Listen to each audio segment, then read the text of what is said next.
ألا من كنت مولاه فهذا علي مولاه، اللهم وال من والاه وعاد من عاداه. Jeremy James Davidson. I grew up in Peterborough, Ontario, and have moved all over the place across Canada, and I'm planning on moving back to Toronto within the month. I went to Ryerson University. I recently graduated with a marketing degree, and I hope to study in Com within the next year. Within my family, I have 4 sisters, and then my parents were divorced approximately 12 years ago, so 2 of them are half-sisters. For, I guess, the first 10 to 12 years of my life was relatively normal, like any other child, I guess, because my parents were together. After that, there's been various struggles up and down. I've moved 23 times within 22 years that I've been alive, and we all have our struggles, so special memories that I remember from my childhood would be simple as camping with my parents or driving to Nova Scotia to stay there a night and coming back the next day, and just always traveling around Canada anyways. We went to church on Sundays anyways and would have Sunday school or whatever, and I guess you wouldn't really say we're that practicing of a Christian family as most people. Obviously, our focus as a child was to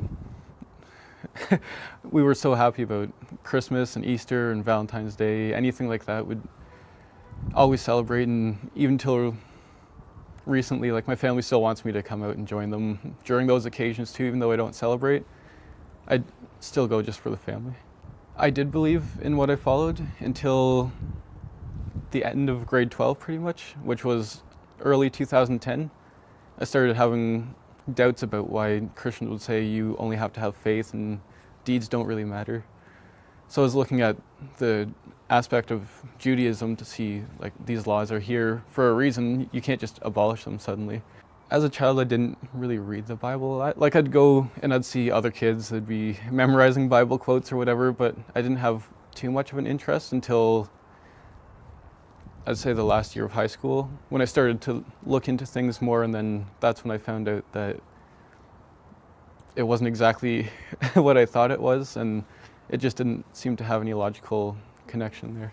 So initially when I converted, actually my mom was trying to tell me, like, oh, this is terrorist religion, it oppresses women, it's all the standard things that people are saying. But when I first moved to my father's for, I guess it was grade 12, there was a Muslim person who came to the door knocking, saying that we're going to have Friday prayers in the park, and if you want to come, then come out. And I was interested to see what it was, so I was going to go, but my father told me not to go because this is some cult and all this stuff. And since I grew up in Peterborough most of my life, it was mainly more white people, more Christians, so I never really encountered Muslims. My first interaction with Islam was in grade 11 when I was, well, all my friends just did whatever together. So we had a couple Muslim friends. We didn't really know were Muslim till later on in the year. And when they said a few things like they're still in the 1400s, we just laughed it off and made fun of them a little about being so far behind in their time. And my journey to Islam started when I was fasting for the month of Ramadan. It was still me objecting to the idea of Islam and still pushing Christianity towards the one sister who was talking to me about that. And within the first month of university, I took a philosophy of religion course. So that was really helping me open my mind to other beliefs, the fact that there actually were many other beliefs outside of my own, which obviously very ignorant, just like most people in this world, to be honest. But within the first month, I would walk past the brother doing dawah in Dundas Square every day, and he would be handing out copies of different books, copies of the Quran. And I took a copy of the Quran, ended up setting it on my shelf, didn't open it or anything. After walking by him a few times, when I converted on the 29th of September, I ended up walking past him, going to school, and then something told me I just had to go back and talk to him. So when I went back to talk to him to get questions and answers clarified, I ended up speaking to him for 3 hours and converting right there in Dundas Square. When I converted to Islam, there was a bit of research. I hated reading until about 2 years ago, actually. So I didn't do a lot of reading, but from what I did know, it made far more sense to follow Islam than it did to follow Christianity, because Islam's the only religion where it's you and God with nothing else in between. There's no need for any intercessor. The turning point for me becoming a Muslim was after the Ramadan that I had fasted. I began going to Ryerson University, and a couple of my liberals, I took philosophy, and one was philosophy of religion, in which I ended up becoming a lot more open to the idea that there were other beliefs in this world rather than just my own. So once I started to consider that with everything else that I already knew about Islam, then it started to make far more sense that it was only you and God, with obviously prophets and all the other beliefs along with Islam, but the very fact that you didn't need to have a person to be your God was the fundamental belief that brought me to Islam. The first time I came across the Quran was when I was cleaning out the house for an elder man the year before the year before I started Ryerson University. He was a German guy. He had a bunch of books that he was giving away while I was cleaning out. So because I'm German, I just picked up a couple books about Nazis just because of my interest in World War II, and I picked up a copy of the Quran that was there. And I opened it when I got home just to see, and then once I saw a title like The Cow, to me it seemed more like a storybook, and I just set it back down. I didn't bother opening it again until much later on. My perception of the Quran initially was that it was still the Bible, just in Arabic. And that was many other people's perception too. One time I went to a Coptic church, and because they were all people from Egypt, the ignorance in the people that came from our church, I questioned it as like, is this the Quran within the bench here? I didn't know what it meant. I just thought it was another version of the Bible. I didn't realize there were other books in this world other than the Bible itself. The chapter that most inspired me after becoming Muslim was obviously Surah Al-Fatiha, just because you recite it so often, and when I had Maulana Rizvi explain a couple of the ayats, it really made me realize that this is the only religion that is truly monotheistic, and it really helped me within my struggles towards Islam. When I reverted to Islam, it was on September 29th of 2010. I was talking to a brother doing dawah in Dundas Square. He was a Salafi brother, and he gave me a bunch of information, a bunch of different books, and I tried to challenge him with what I knew anyways of religion, and everything he said made so much sense that all my questions were answered. It was within 3 hours anyways, and the next week he invited me to learn how to pray. So then when I went to the masjid with him, he was just teaching me how to do wudu and how to pray salah, and for a while I didn't end up actually consistently praying until I think 8 months later. Initially I told my mother about my decision to revert to Islam, and she wasn't really okay with it. Her perceptions about Islam were obviously that was a very dangerous religion in her mind, and she spoke to the pastor, and he was saying that I've studied Islam and this is a very dangerous religion to get into, and that it's a cult and all these things, and ended up having to tell my father a few months later anyways, because I used to drink throughout high school, so my father and I would have a beer once in a while, go to whatever place, and they never asked for ID or anything. But when I was finally legal, which was a couple months later after converting, he asked me if I wanted to go for my first legal drink, and that's when I had to tell him why I didn't want to drink anymore. So he wasn't so okay with me converting to Islam though. My experience with born Muslims has been to either side of the scale anyways. Most of the time it was them being very generous, them trying to help me out all the time, trying to teach me various things about Islam. And at first I didn't realize, I just accepted information from whoever was giving me it and didn't realize the importance of a scholar at the time. But they are also the same people who led me astray of following the Ahl Bayt. So I was in between Sunni and Shia numerous times throughout the past 3.5 years. started out following Salafi Islam, went to Shia Islam, back to Sunni Islam, and then back once again. My first Ramadan after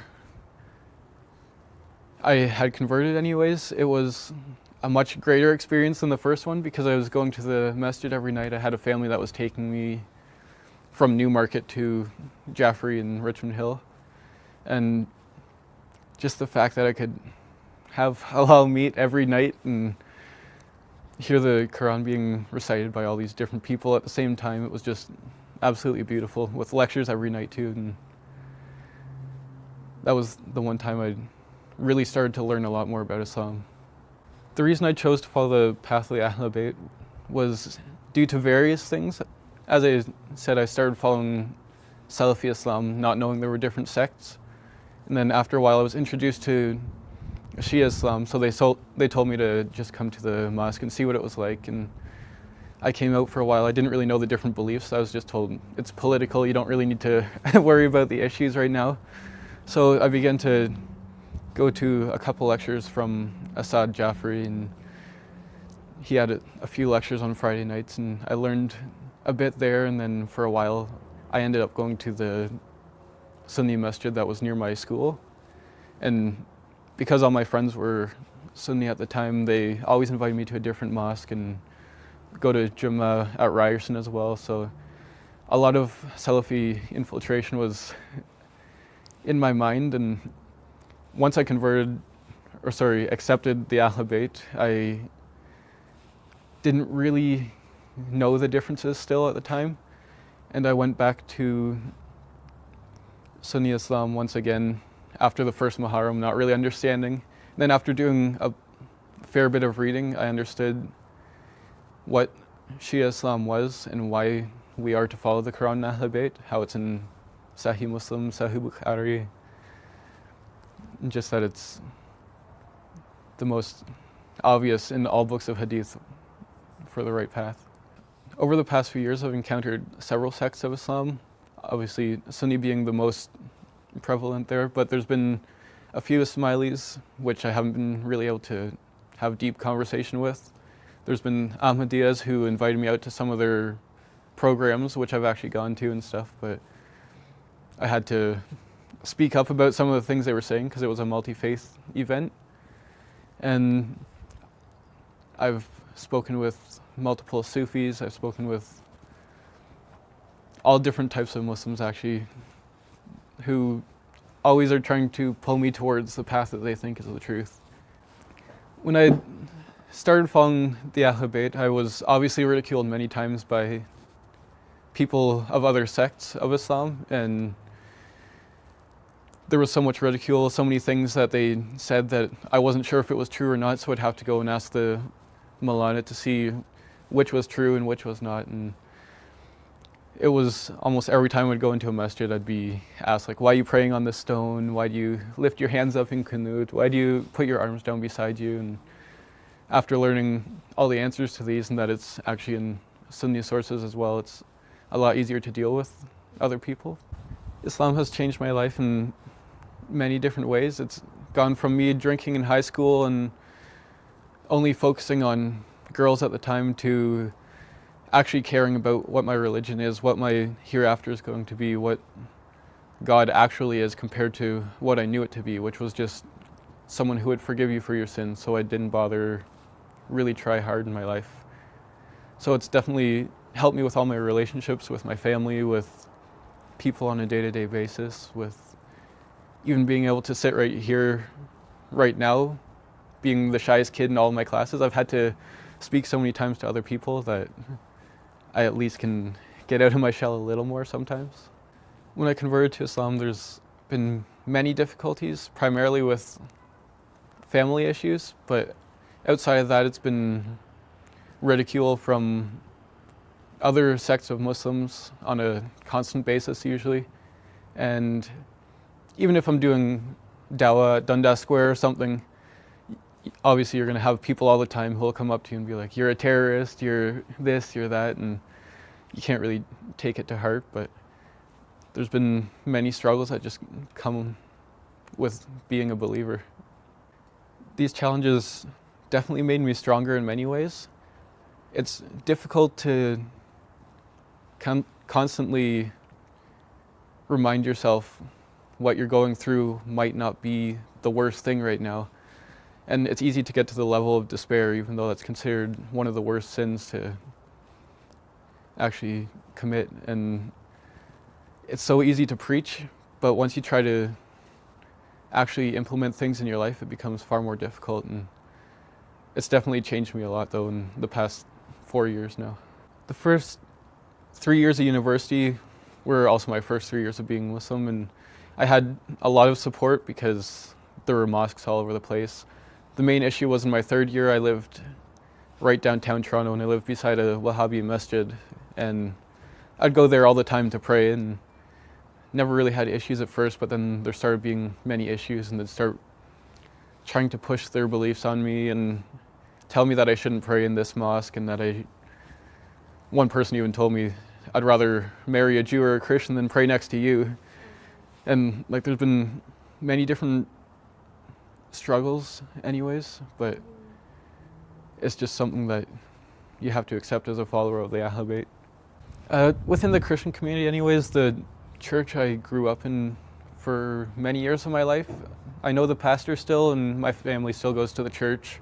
So once in a while on a Sunday I'll still go with them to the church, but I've had to tell my family once in a while, like, I'm just gonna sit out while they're playing the music and stuff, because for me personally, I can't stand to listen to them singing about how Jesus is God, and it just really affects my heart. So I'll still go with them to church, I'll listen to the lecture and stuff and try to talk to different people as well. But there's also a pastor that lives across from me at the moment, and he's been there since I was really young, and recently I ended up talking to him because when I was in grade 6, he ended up donating Christmas presents to us from his church because my parents had just been divorced and my mom couldn't afford anything. So his church decided to get together and give us presents. So I decided recently, like, to thank him and everything for all that he did at that time, way back then. That was absolutely unnecessary too. And we've gone out for coffee a few times, and I've given him the perspective about Islam, and he's talked about Christianity, and I gave him a copy of the Quran, which he's now read through as well. And he has actually learned a lot from me, surprisingly, about Islam that he had no idea about, simply due to the fact that he grew up in Peterborough and only ever knew Christianity. The one thing I've had an issue with in the Shia masjid was, you'll hear people say that dawah should be done through your actions, not so much through handing out a book or sitting on the street preaching to people. But the problem is there's very few people whose actions can stand up to the test of actually showing what Islam is. So many people will look at your actions, and if you expect them to judge you by your actions to accept Islam, then you shouldn't say something different when you say, don't judge me by my actions because I'm doing this wrong, judge Islam itself. So there's been a big contradiction there within what some of the mosques are trying to get people to do for dawah. So I'll still go with the Sunnis, the Salafis, even the Sufis as well, hand out some general books about Islam, once in a while a Quran to someone who's interested. And it's the fact that you need to actually actively be out there speaking to people, like the prophets did, like various apostles did, like the imams. Whoever is trying to spread the religion, it didn't happen simply by walking by someone and them finding you to be a nice person. Because I could find the Pope to be a nice person, it doesn't mean it makes it any more right. Knowledge is obviously the fundamental point for dawah. If you don't have the knowledge, then you're spreading false information. So if they could even focus on one small book that a bunch of people could read to know how to answer different questions for people, then it would really assist in spreading the word of the Ahl Bayt. To spread the knowledge of Islam through social media is very beneficial if you know how you're going to do it, because there's many people who try to do it, but they only end up in arguments and it doesn't actually achieve anything. And social media can obviously help in many different aspects. I currently have a blog at theislamicperspective.org, which is currently a new topic each week that comes on the Friday, and slowly updating the website to add ebooks and different topics from reverts and all different topics. It's just a work in progress, but social media is definitely very beneficial if you know how to use it properly. For those considering becoming Muslim, a couple of words of advice would be to obviously read. It seems very obvious, but it's really important. Many people don't realize and think, I'll listen to this YouTube lecture here, or I'll just take whatever I hear from other Muslim people, and that'll lead you very astray, which in my first 2 years of converting became a big problem, just accepting any information that was given to you. And I highly suggest that you go directly to the best sources you have available, whether it be the Maulana that is nearby, or even if you have to travel 100 kilometers to get to the Maulana. They will give you much better answers than just typing in on Facebook, what do you guys think of this or that? A final message for the viewers who are already Muslim would be that they should actually focus on what they're being taught within Jummah, within a Thursday night program, not just sit there, come for the community like many people do. If you take one thing out of a lecture and implement that in your life, it can drastically change every other aspect of your life. For me, I love to encounter Muslims all the time. I love encountering non-Muslims and talking about Islam, bringing up the topic, no matter where I am, what time of day, it doesn't matter. Since I live in Peterborough at the moment, there's very few Muslims, so when I see a Muslim, it makes me extremely happy to see them, and they immediately come to me and start talking to me about why I converted, like many other Muslims all the time, and about so many different things.